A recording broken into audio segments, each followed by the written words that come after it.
please. All right, we'll start with Mike and then go to Ben. Tony, with your bullpen, do you think any of the struggles are just maybe wearing down a little bit with just a lot of innings for a lot of these guys, or is there any concern there right now? I don't think so. I mean, Sean Hunley had almost a full week's rest. We obviously used Kirby last night, but it was for the first time in a week or close to, and he only threw 12 pitches. If anyone, Mabry's been used 3 times, and he did what we asked. I mean, he's gotten us 3 lefties out this particular weekend. Just so happened it didn't go so well against the righty he faced. But no, I think we're 1 pitch away here and there from getting out of an inning, and it just didn't happen. So part of it goes to your opponent can swing the bat a little bit, and then part of it goes to these are the guys we rely on, and at the end of the year we'll reflect on our record, and if they get it done more than they don't get it done, we'll have a good season. And in my opinion, that's kind of the way it's gone with those guys so far, and that's why they'll continue to be our guys. And there's a couple guys that are well rested for tomorrow, but also some guys that might get a chance to answer back from how today went. But no, it's the same as hitting. I mean, we scored a ton of runs last night. We only scored 2 today. So I think you got to be careful about fluctuating too much with your opinion or your emotional reaction to it went well today, didn't go well this time. It went well this day, didn't go well this day. I think it's a game of percentages, and the guys we've used out of that bullpen have been successful a very high percentage of the time. You mentioned the difference in runs. Just kind of what did you see as the difference between last night at the plate and tonight? Seemed like you kind of hit into some bad luck here and there as well.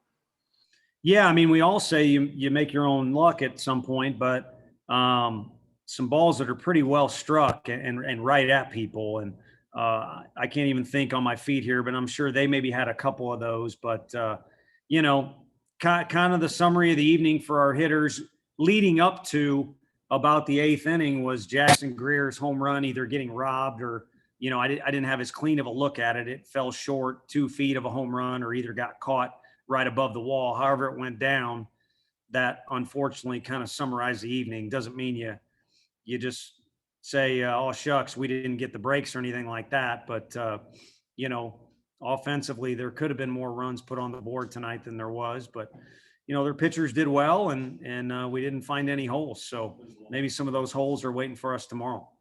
Troy, then Ryan.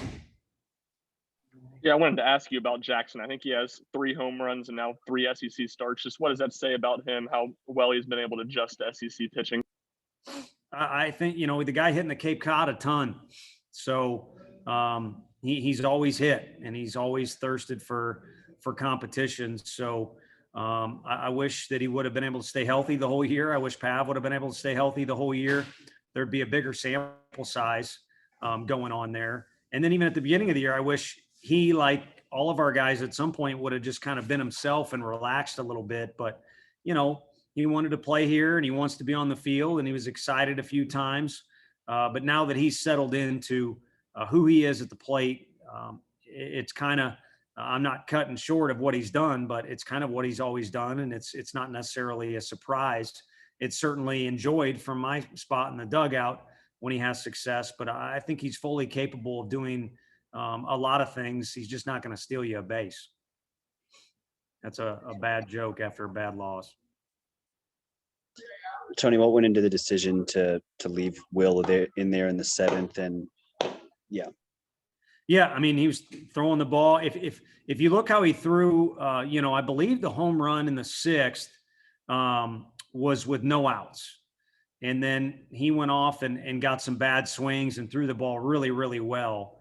And then was facing 2 guys that didn't take very good swings against him. So if we got to Lewis and there was something going on, we were going to change. So that was kind of the whole plan. If anything, I believe it's the first time or only the second he's gotten into the 7th. So I mentioned what Mabry did for us this weekend. If he's done, we'll find out tomorrow. But I think the fact that Hef was able to get to that spot helps us too, because, it started out as kind of a spot deal, but he's a legitimate starter, and he's earned the right for us to give the responsibility of the game in his hands and not be looking to the bullpen too early in the game. He's done just as well as our other two guys that are throwing for us on the weekend. Wes, Yeah, Tony, I know that kind of every game's its own deal, but you played this game, you've coached it for a while now. When a game goes the way a game went last night and it's kind of lopsided, Kentucky kind of kicks the ball around a little bit. Is there part of you as a coach, as a competitor, that's thinking, we're probably going to see a different team in the other dugout the next day? Yeah, a little bit. And more importantly, you kind of start to look at what, you can control, and you're thinking, man, are our swings going to be too big today?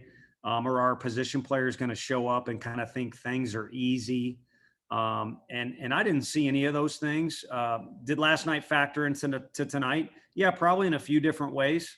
But really at the start of the game, it was a stalemate, and it was more about the adjustments they made. Found a couple holes early in the game. We did not. I think both teams hit 2 home runs for their runs. So really it was kind of about that last third of the game. And last Sunday, when we played game 3 in Texas, it was a complete 9 innings out of our group. And you've seen games that either we've won or the other team has won, where you look at it and it was a stalemate or a back and forth deal, but somebody won a chunk of the game, not just 1 inning. And the bottom line is we lost the last 3 innings on our field.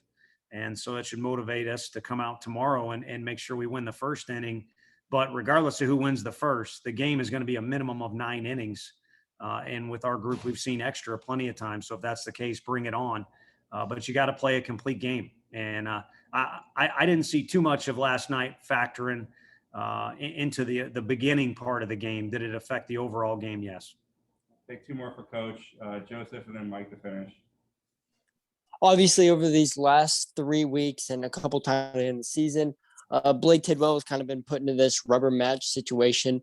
How has that helped him kind of develop and, as a true freshman to come in here and pitch in the SEC? Yeah, baptism by fire. I mean, I think a lot of athletes are successful in life because somewhere early in their development as a person and a player, whatever sport it is, they got their brains kicked in. And I don't think you can learn completely and develop completely unless that happens. It humbles you, it challenges you, it causes you to look at things you could have done better, things you did do well. And he's had a mixed bag of everything. I mean, overall, the kid's had a great freshman year for us, and he's won some of those Sunday rubber matches, as you mentioned, or at least given us a chance to win. And that's all we all really look for. I mean, David Weathers is a guy who was in the big leagues and helped train Blade in his hometown. And he was actually texting me today, and he said the same thing. He's enjoying watching Blade's development. He helped him get to be as good as he was when he showed up at our place. But as much as our coaching staff's helping him, I think the competition is helping him more than anything. So the short answer to your question is it's been huge, and it'll help him in the long run. But I also think the fact he's battle tested helps him tomorrow.